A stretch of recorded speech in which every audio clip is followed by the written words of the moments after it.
Hello and welcome to Coffee with Dr. Carla. I'm Dr. Carla. I have Carson and I have Danielle here with me today. And we're glad that you could be with us. Today we're going to talk about some mental health related issues and hopefully start to end the stigma surrounding them.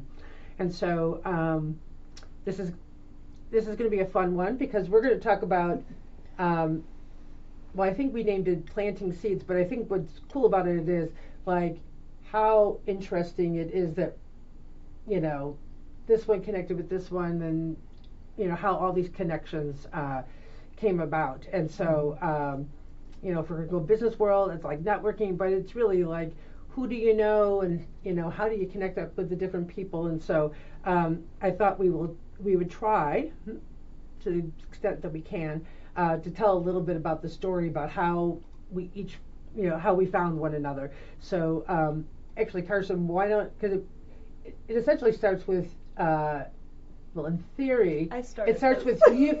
It starts with you because you were the first one to make contact, but you actually found me before that. But that's okay. We'll get to that part. So, Carson, why don't you just share briefly, like, how it is that we know each other? Yeah. Yeah. So when I was at Minnesota State doing my internship capstone, I was looking for anyone in Illinois or Ohio that would have me do any sort of work and get my CMPC hours. And no one was answering, no one was willing, except for Carla, who was just immediately welcoming and willing to try it. It's not like people in my program had done that, and so we kind of just decided we were going to create something, and I had the best summer doing that with you. And so I got to get my hours, have a new mentor, supervisor, do work that I didn't think I'd get to do that early on. And then, we just stayed connected. You're forever going to be a role model of mine. And so the Cognitive Clinic and Carla have a very special place in my heart. Thank you, dear. And then, how is it that we came to know each other? So I think it was back in 2020, I was fiddling through some mail and I saw this flyer for all these bunch of workshops happening at some other clinic, and one of them was the power of I am. And I was like, no way, I love the power of I am. So I look and I read the description and I see your name, but I see all the alphabet soup after. And I was like, there are a lot of letters, yes. Even more now, so yeah. I was like, what is this CMPC? What? And so I obviously did my research Googling, and I was like, is this real? Certified Mental Performance Consultant?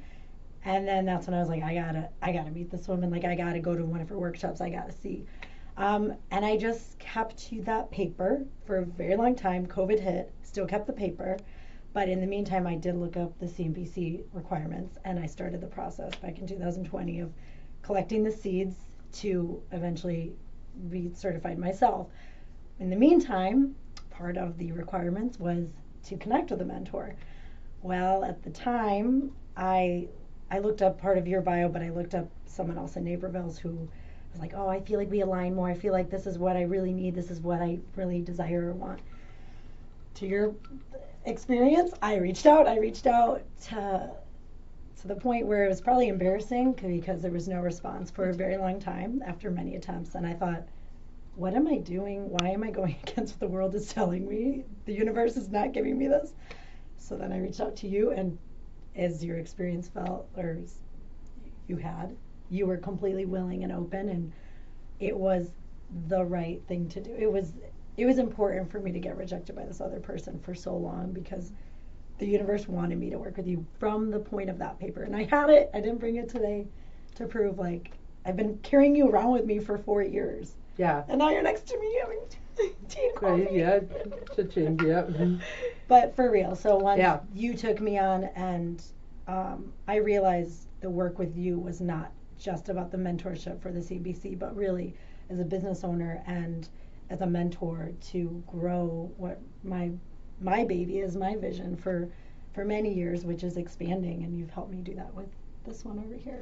Right. Who's incredible. So you made this couch happen, but you were like this game starter by reaching out in the first place.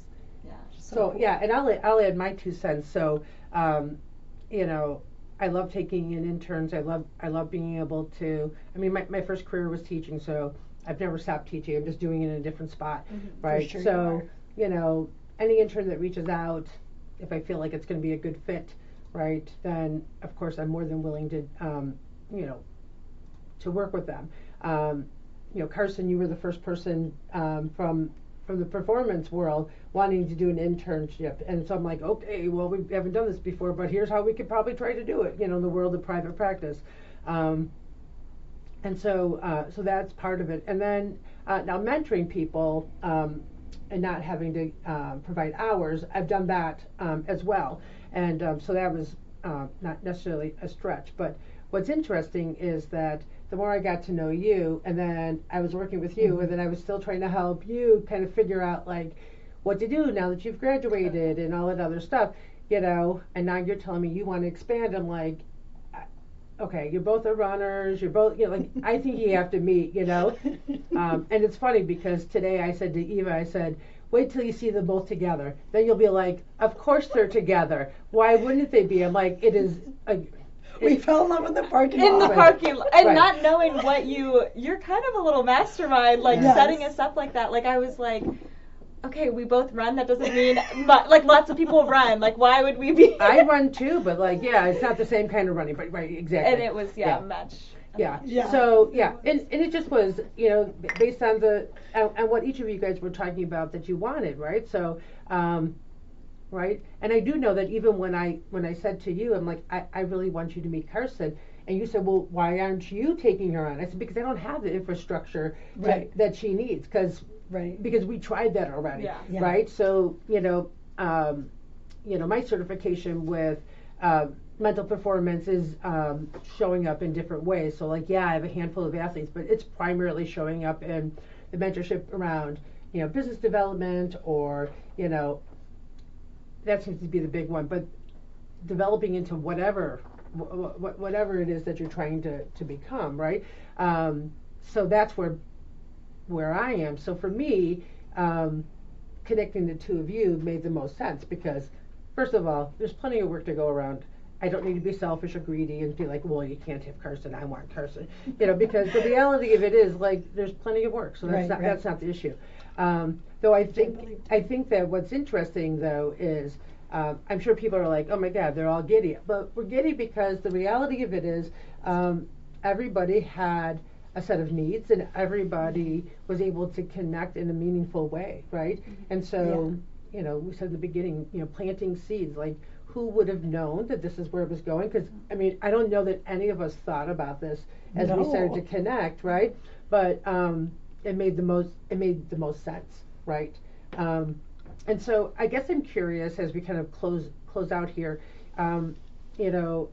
each of you, what might be one little piece of advice you might give to somebody else, right? Like who, might be in a similar situation, or whether it's as far as networking, or maybe realizing that they need to connect with certain people. Like what might you say to encourage somebody else who might be in a similar situation as both of you were and are right now? So Yeah. I think just trusting that, like, the relationships that you build and the efforts that you make with people, that matters so much more than the boxes I tried to check for so long. Like, I thought I was headed down one path and I'm doing all the right things, like, why isn't it working? But just trusting that, like, the people that I connected with and the good souls that I've found and, like, poured into have my back, and, like, now it's all working out. right, yeah, so important. Yeah, and I think too, with the relationships being really the core of where a lot of this obviously stem from, is even thinking about, to your point, when there's enough work to go around, when you really believe that, you are more vulnerable, you're more in tune to be open with colleagues, especially, I'll say more even women colleagues, that when we view each other like threats or the competition, you're actually stifling the opportunity to expand each other's business and to grow and to open up opportunities for more networking. And I talk about this with another friend who is a lawyer and in business and has a nonprofit, and we just talk about that if more of us, especially women in business, were more inclined to treat each other with more openness, we would all rise each other up more. Exactly. And I think I'll just end with this. Okay, what does all this have to do with your mental health? If you feel like these other people are your competition, then it's really hard to be, the best you.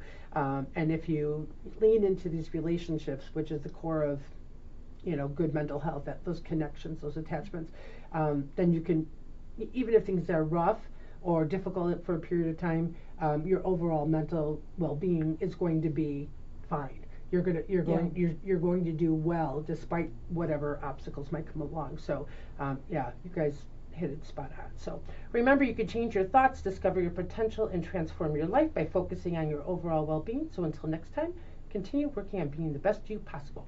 Bye now.